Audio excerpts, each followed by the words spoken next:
So I was supposed to do my talk last May 3, but it got moved to May 31.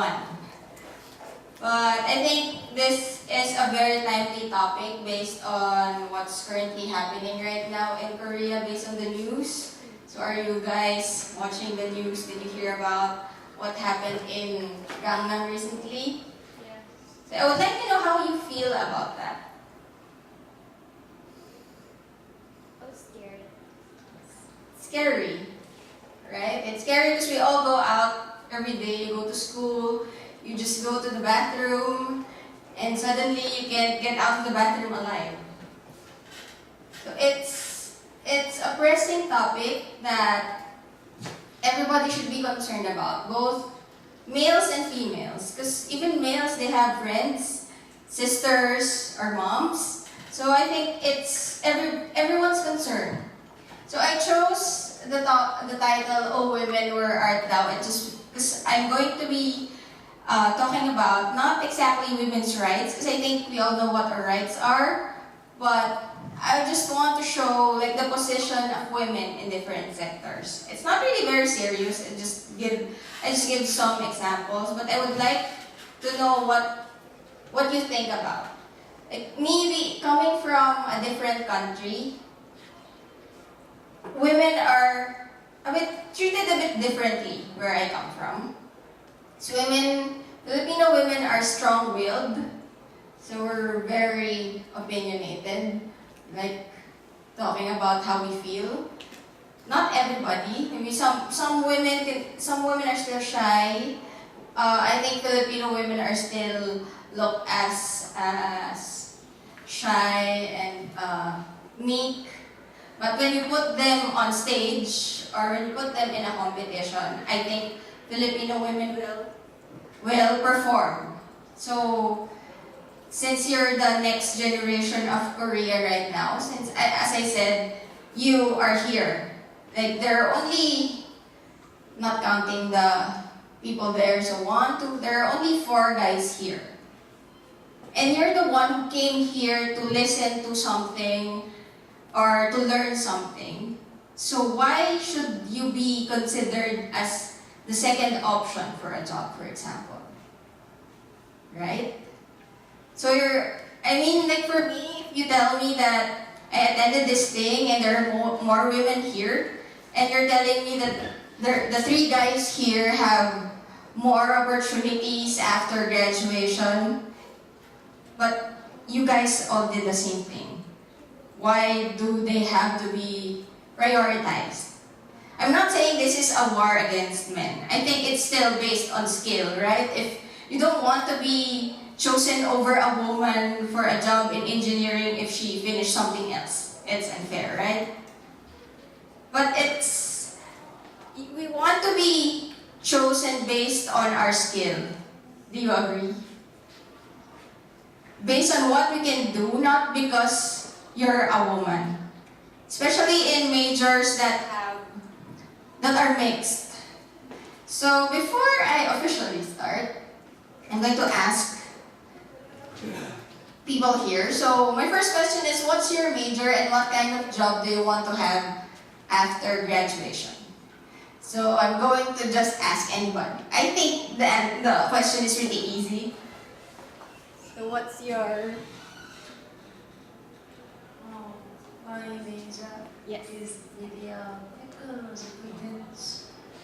And What kind of job do you want after graduation? after graduation, I want to be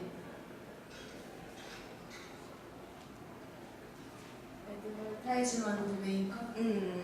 Advertising. So I also came from advertising in university. So let's have another girl. What's your major? My major is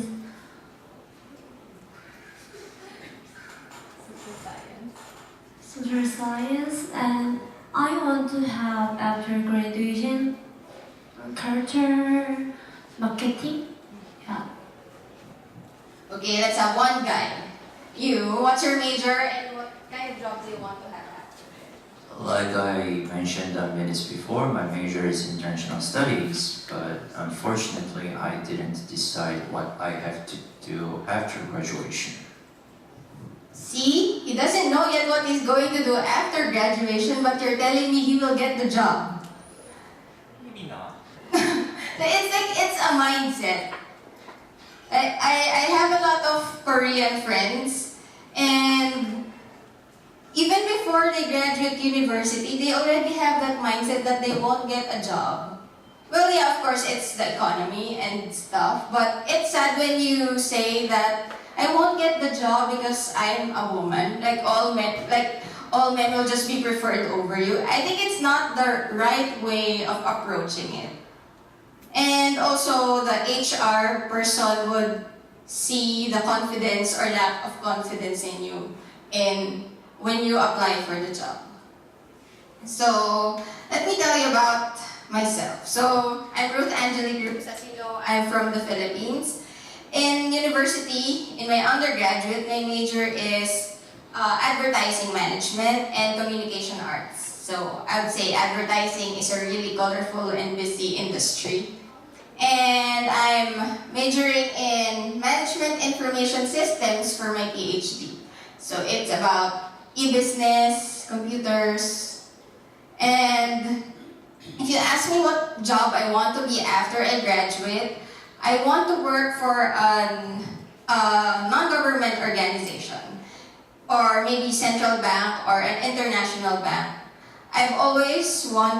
Growing up, I didn't know that I wanted to do it. I just find myself volunteering for a lot of things. So in the Philippines, I volunteered for kids' church or for outreach programs. Then now I realize that I really want to help. And my ultimate goal is to have my own business. And for me, the hindrance for that is because I need money. So that's my hindrance. And when I was younger, I wanted to be a marine biologist or a scientist. I didn't pursue it because after high school, I felt like I didn't want to be in the science field anymore. I want to be in business. So that's my reason why I changed it. So when I moved to graduate school, in Korea, I think this is the reason that I did it in Korea is significant. That the problem now for me that I see when I said I wanted to be a professor. So here, I realized that the problem I see now, like the hindrance I find now to achieving what I want to do, is becoming more and more of because I'm a woman. Like you see, these are my colleagues in graduate school. This is our professor, and this is Lawrence. He's behind you, and this is another student. He's from India. So they're all males. So I attend a conference, and people are mostly males. And sometimes I feel shy to see like everybody are all males, and the topic they talk about are all male stuff.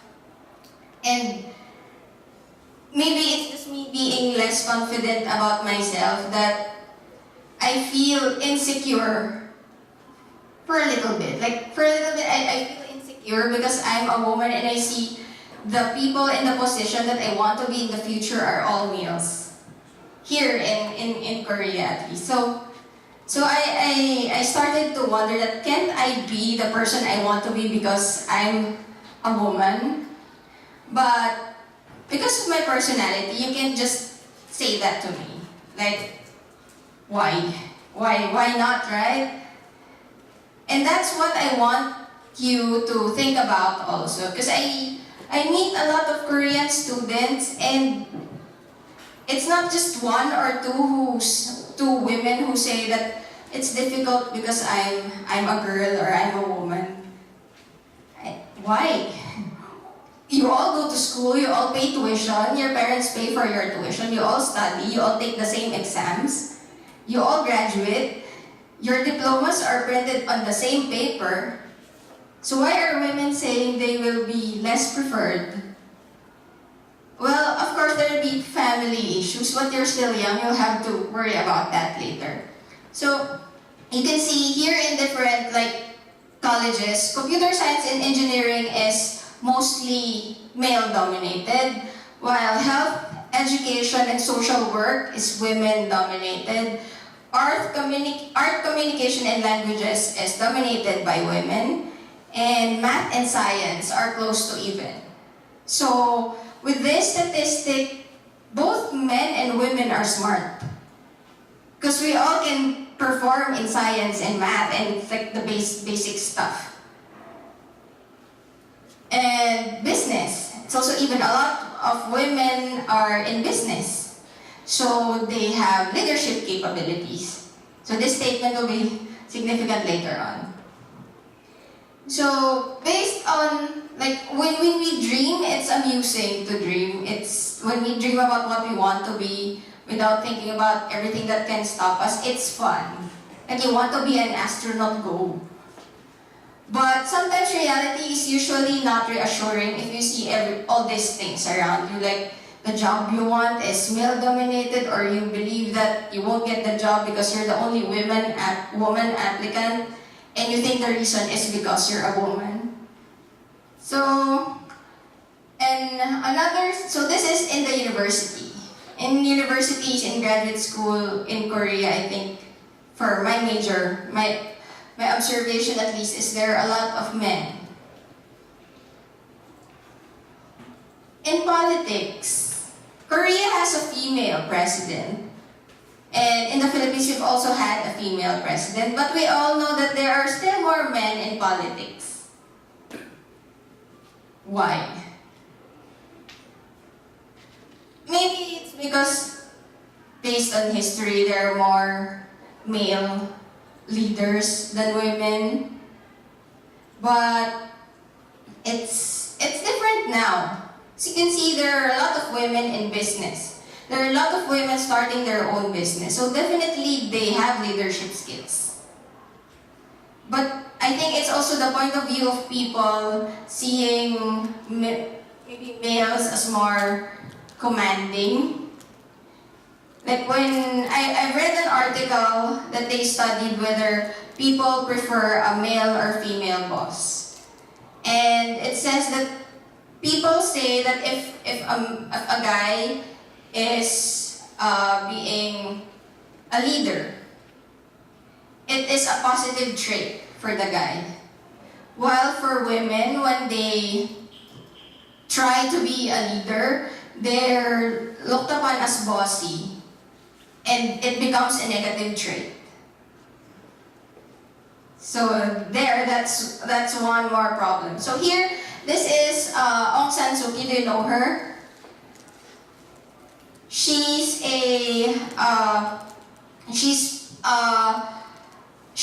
has been on house arrest for 15 years because she has been peacefully fighting against the military junta in Burma. And she has all these achievements. Like she was a Nobel laureate, she became a stateswoman, she became a politician, she became an author, she became a leader. But included in that, she had to be on house arrest for 15 years. So it was a struggle for her to be in the position she's been. And she is an outspoken woman. She didn't go up in arms. But because she has been really outspoken about what she believes in, that's what she had to go through. So house arrest is you don't go to prison, but you have to stay in a residence. You have to stay in a house for that period of time. So she said something about her female colleagues. So she said that sometimes I think her female colleagues are a lot more helpful than the men. So she said that women are more modest and they are more reasonable. There are lots and lots of things in which women are better, although I appreciate my male colleagues exceedingly. So here I was thinking about, I don't think that men is bad. It's just that maybe the leadership skills are different. And then because we got used to males being in power, that's the only way we think it should be done. Another sector is education. I'm not sure if you know about this girl. She's Malala Yousafzai. She's from Pakistan. She has been fighting for the right of girls to education since, I think, before 2012. So this is her story. She is an advocate for girls' education because in that part of the world, girls are not encouraged to study. If you're a girl there in that area, you risk your life just because you want to go to school. And I feel lucky, we should all feel lucky that we can freely go to school in this part of the world. But in that part of the world, it's dangerous to be an educated woman. So she was on her way home. Before that, she has been receiving death threats from the Taliban. Because she is an advocate for girls education. And then on October 9, 2012, she was walking on her way home and she was shot in the head by the Taliban. So she survived, and that didn't stop her from fighting what she believed is right. She believes that women should be educated. So until now, her parents supported her. Her father is very proud of her if you read about what they write about him and about her. So until now, she is very vocal in speaking about being stronger than fear. And in 2013 and 2014, she was nominated for the Nobel Peace Prize, and she won the prize in 2014, and she was the youngest person to receive the Nobel Peace Prize. And she said that, I tell my story not because it is unique, but because it is not. Like her story is not unique, it's a problem in different places. So she said, it is the story of many girls. And she wants to stand up for it. So see, there are girls in other parts of the world who are told that they shouldn't study. And here we are studying. And there's nobody's that's stopping us from studying. But we tell ourselves that we won't get the job because we're girls.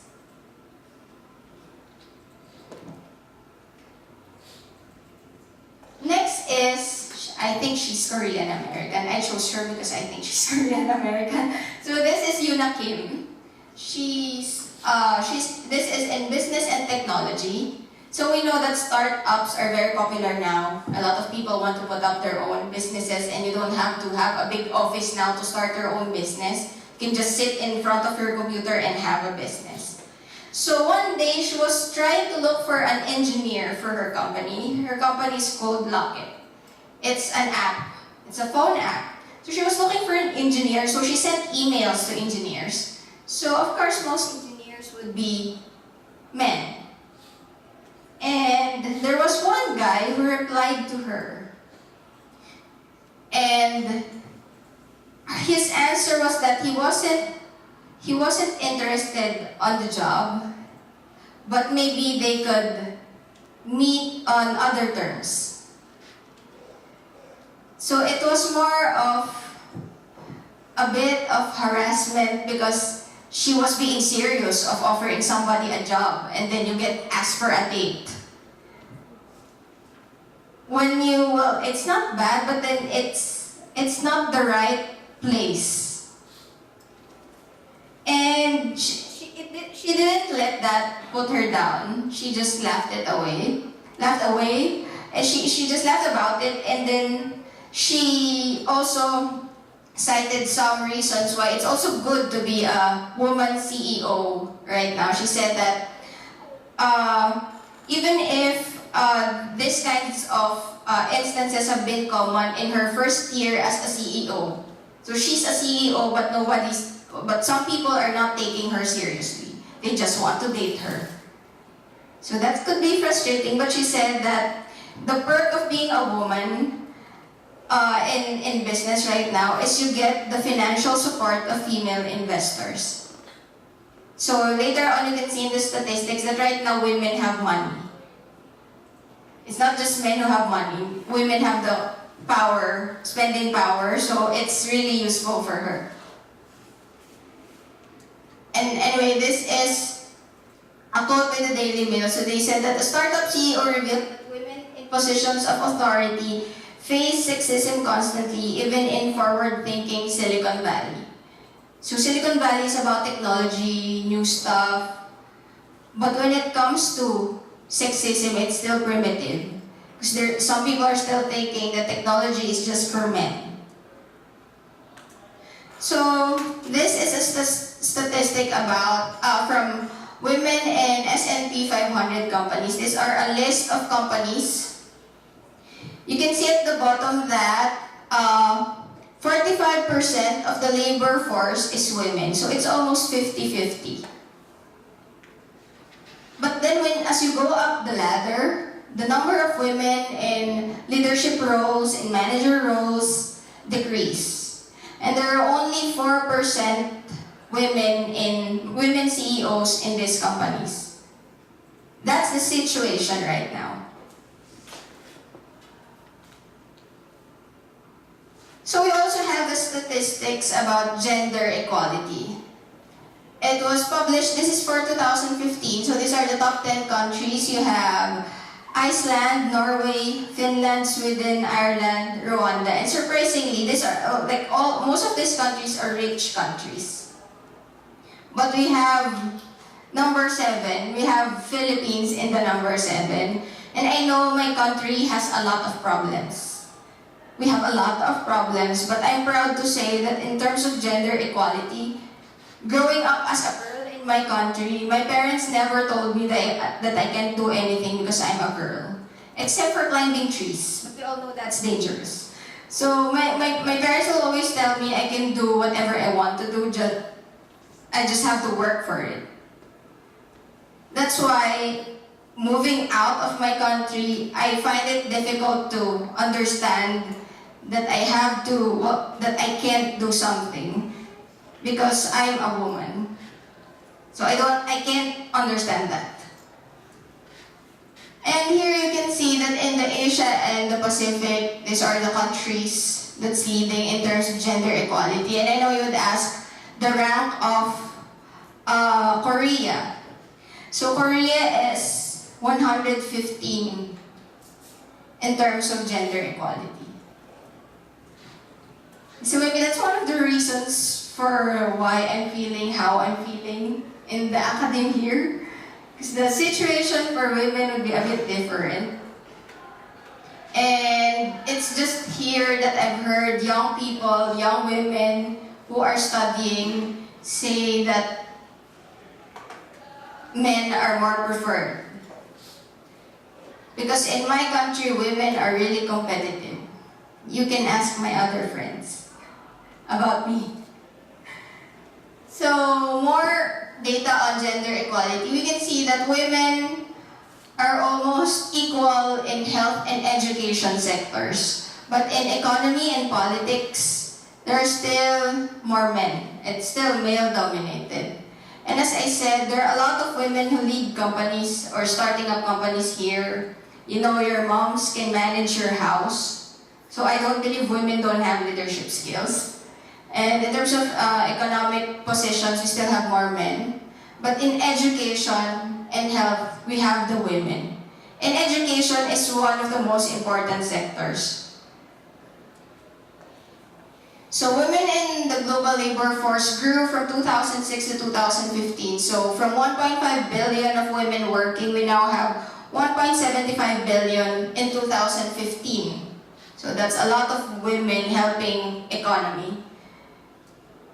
However, when you look at the global average of annual earnings, you can see in 2006 that the difference in salaries. Like in 9 years, the annual earnings for women has just reached what it was 9 years ago for men. I can't explain that, but you wonder why, right? Why women are still in the 11,000 a year annual earnings when you know a lot of smart women working. while men have increased, they have doubled their salary, their earnings. So, while more women than men are enrolling at university, you can see in 97 countries. So in 97 countries, there are more women studying in university right now. And women make up the majority of skilled workers in only 68 countries, and the majority of leaders in only 4. So there's the gap that I can't explain why.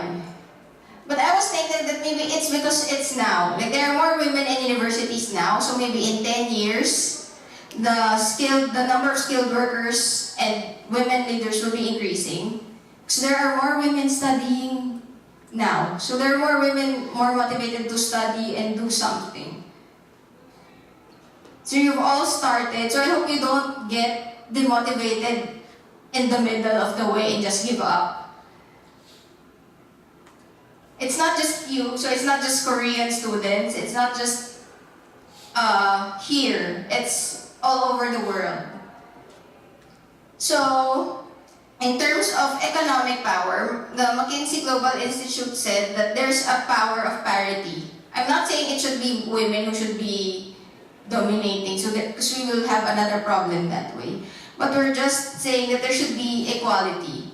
So if we advance women's equality, it can add $12 trillion to global growth. So that's a lot of money. If we just give a chance to women to get jobs, to work. And I'm not saying women should replace men's jobs. I'm just saying we can produce more jobs for everybody.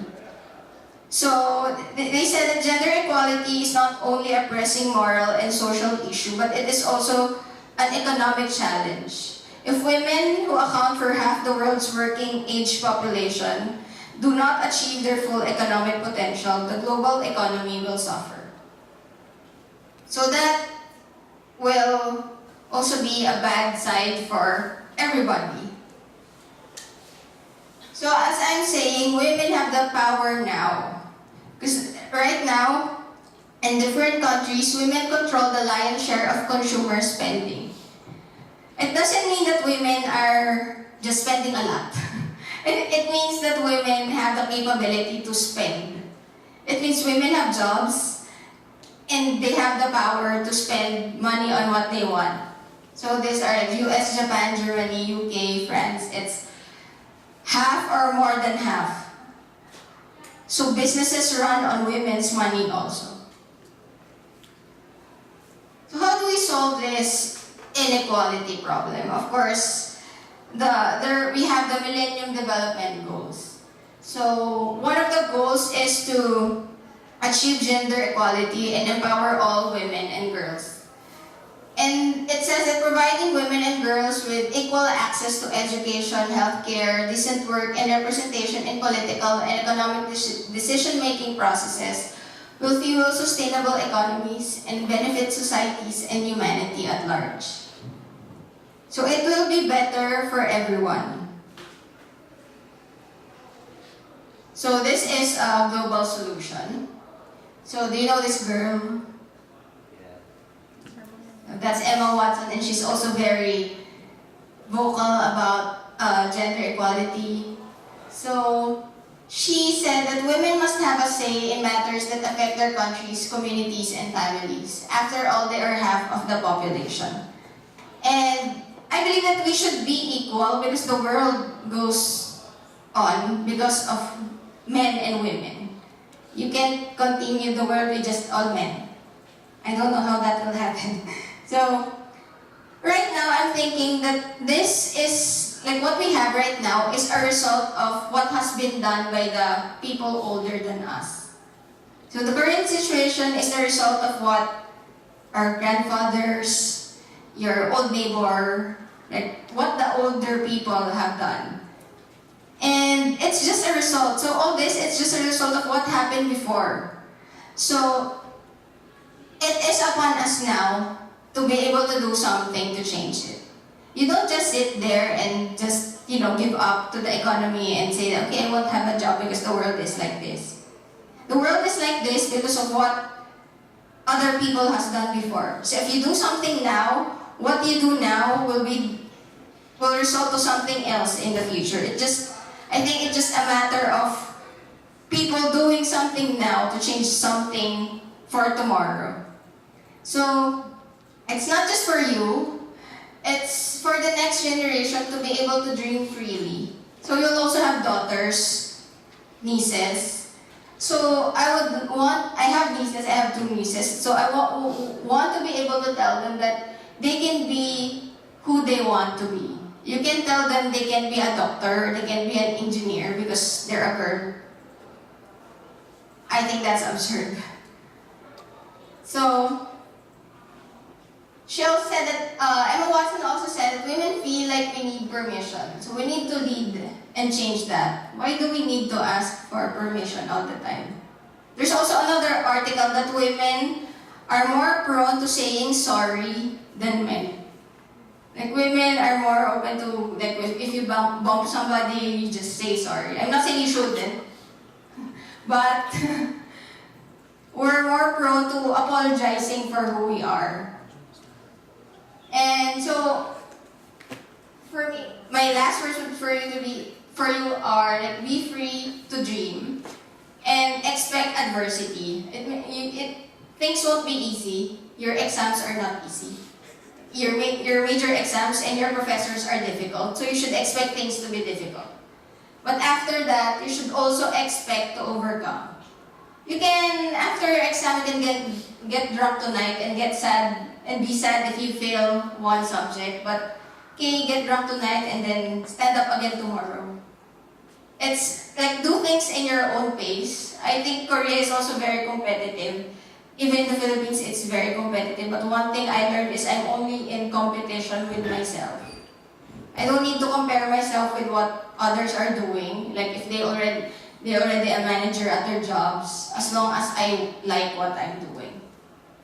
And if you still don't believe me, if you're still not convinced about what I said, let's find another woman who's very powerful right now. She's the partner of one of the most powerful men in the world. So this is what she said in one of her speeches in a university. So she said that if she had worried about who liked her and who thought she was cute when she was their age, I wouldn't be married to the President of the United States today. And this message is not about marrying a president.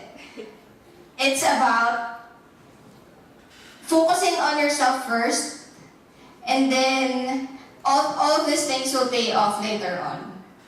And hopefully after this, you wouldn't think about not getting a job because you're a woman. You would think about how you could work on yourself to get that job. Of course, don't get mad at your male friends if they get the job. You should also be happy for them. But you know what I mean. The reason for you not getting a job shouldn't be because you're a girl. It should be maybe because you should improve something more about yourself. And that's the last words for my presentation. Thank you for listening. I hope you were motivated. And I hope next time you sit there, you'll be able to say something. It doesn't have to be serious. What they said was just really easy. It just takes confidence to speak in front of people. Thank you.